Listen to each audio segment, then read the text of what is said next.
Pendidikan merupakan salah satu dari 17 poin penting Sustainable Development Goals atau SDGs. Poin keempat, yaitu Quality Education atau pendidikan bermutu. Di Indonesia, pendidikan tertuang dalam Undang-Undang Dasar Negara Republik Indonesia tahun 1945, Bab 13, Pasal 31. Lantas, bagaimana potret pendidikan di Indonesia yang terekam dalam Statistik Pendidikan Indonesia tahun 2020? Dimulai dengan total bangunan sekolah di Indonesia, sebanyak 218.234 bangunan yang terdiri atas bangunan sekolah dasar, sekolah menengah pertama, sekolah menengah atas, dan sekolah menengah kejuruan. Dengan jumlah peserta didik sebanyak 45,5 juta yang tersebar di tiap-tiap jenjang sekolah. Jumlah peserta didik terbanyak adalah pada jenjang sekolah dasar, sedangkan paling sedikit adalah jenjang sekolah menengah atas. Kemudian, mari kita beralih untuk melihat kondisi kegiatan belajar mengajar di Indonesia. Diawali dengan rasio murid dan guru di tiap jenjang, dengan SMK sebesar 1:17, SMA 1:15, SMP 1:15, dan SD 1:16. Rata-rata rasio murid dan guru sebesar 1:16, yang berarti satu guru bertanggung jawab untuk mendidik dan mengajar terhadap 16 peserta muridnya. Setelah itu, rasio murid per rombel yang menunjukkan banyaknya peserta didik dalam satu kelompok belajar, yang idealnya berada dalam satu kelas di satu sekolah. Rasio murid per rombel tiap jenjangnya berbeda-beda, dengan SD sebesar 22, SMP sebesar 29, SMA sebesar 31, dan SMK sebesar 29. Dilanjutkan dengan angka partisipasi sekolah, yang menunjukkan tingginya partisipasi sekolah penduduk dalam rentang usia tertentu. Angka partisipasi sekolah tertinggi berada pada rentang usia 7-12 tahun, yaitu sebesar 99,26%, yang berarti dari 100 penduduk usia 7-12 tahun, 99 diantaranya telah mengenyam pendidikan di sekolah. Kemudian rata-rata lama sekolah yang menunjukkan banyak tahun yang dihabiskan penduduk usia 15 tahun ke atas untuk mengenyam pendidikan formal.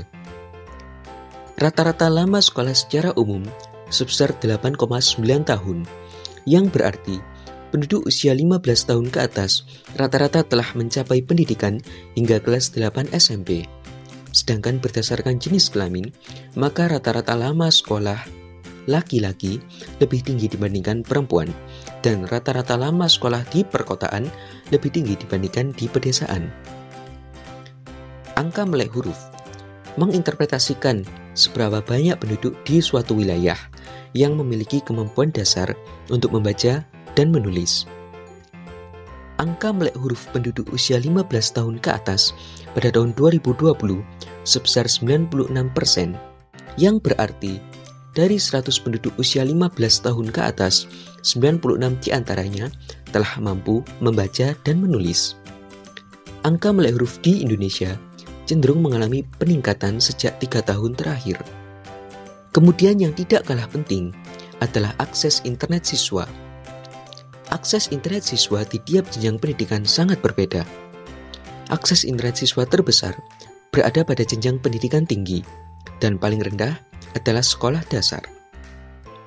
Akses internet siswa pada jenjang pendidikan tinggi sebesar 95,30%, yang berarti dari 100 mahasiswa, 5 diantaranya masih belum mendapatkan akses internet. Secara umum, seperti itulah gambaran pendidikan di Indonesia. Namun, jika kita menilik lebih dalam lagi, kita akan melihat bagaimana permasalahan pendidikan di Indonesia. Mulai dari persentase bangunan sekolah rusak di Indonesia tiap jenjangnya yang cukup memprihatinkan.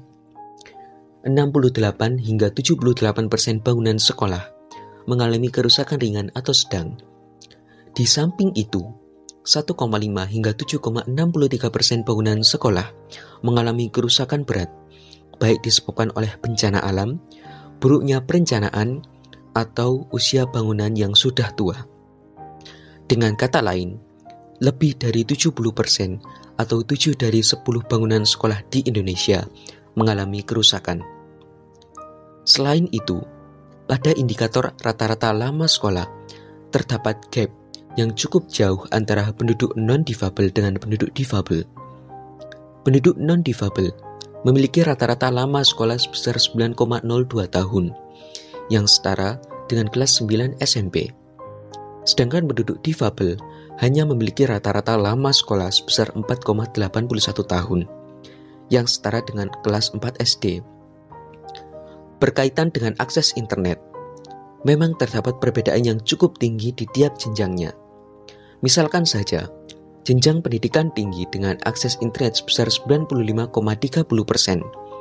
yang berarti masih terdapat 5 dari 100 mahasiswa yang belum merasakan akses internet. Begitu juga interpretasi jenjang lainnya. Padahal kita tahu, hampir semua kegiatan belajar sekarang melibatkan fasilitas internet. Yang terakhir, masalah kesenjangan pendidikan karena tingkat perekonomian. Hal ini terlihat dari rata-rata lama sekolah penduduk berdasarkan kuintil atau golongan perekonomian.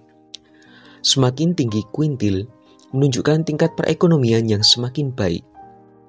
Masyarakat pada kelas kuintil 1 atau ekonomi terendah hanya memiliki rata-rata lama sekolah sebesar 7,02 atau setara dengan telah mengenyam pendidikan hingga sampai kelas 7 SMP.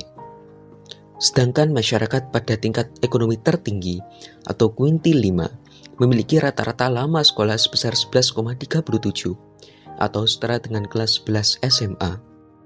Padahal kita ketahui bersama bahwa pendidikan adalah amanat tujuan nasional dalam mencerdaskan kehidupan bangsa.